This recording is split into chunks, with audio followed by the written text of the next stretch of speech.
እዚህ ቤት እቃ ጠፍቷል። ክፍሌ ገብተሽ ነበር? አይ አልገባሁም። ይኸውልሽ ኑኑ፣ በደንብ ተረጋግተሽ መልሽልኝ። ወስደሽ ከሆነ ወደ ቦታው መልሽልኝ። አሊያ ግን ኑኑዬ እንደዚህ አይነቱን ነገር በጭራሽ አታደርገው። እሷን ታያት። አይንዬ፣ ይህንን ስልሽ በጣም አዝናለሁ፣ ግን ከሁለቱ ልጆችሽ ካንዳቸው አያልፍም። አየይ የኔ ልጆች በፍጹም ይሄን ነገር አያደርጉትም። ተይ ሄለኔ ተይ፣ በኋላ የሚጸጽትሽን ነገር አታድርጊ። ስለምትዩ ነገር እኔ ምንም አላውቅም። ለዛ ነው የጠረጠርኩሽ።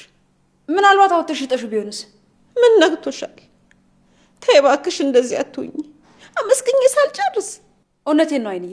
ታዲያ ለምን ያለ ወትሮዋ ከቤት ወጥተዋለች? የኔ ልጅ ሰው አቃት ነካ በጭራሽ። እቺ ልጅሽ ከቤሉል ራቂ እየተባለች ዛሬ ቀኑን ሙሉ አብረው ነው ያለችው። እውነት ነው የኔ ልጅ? እውነት ነው አይንዬ። ልጆችሽን እኮ እንድትቆጫቸው አስጠንቅቄሽ ነበር። ማም እንደዚህ ቆማችሁ ከምትጨቃጨቁ ለምን አፈትሽም? እሱን ሳደርግ ነው የቆየሁት፣ ግን ምንም አይነት ነገር አላገኘሁም። አሁን የቀረኝ የኑኑ ብቻ ነው። እኔ ጋር ምንም የለም። ካስፈለገ እቃዎችን አምጥቼ ላስፈትሽ እችላለሁ። አንቺ ከሄድሽማ ሌላም ቦታ ትደብቂዋለሽ። ስለዚህ እልሽ ሂጂና አምጪው። እሺ ማም፣ አመጣልሻለሁ። እሺ አሁን ነው ያለን።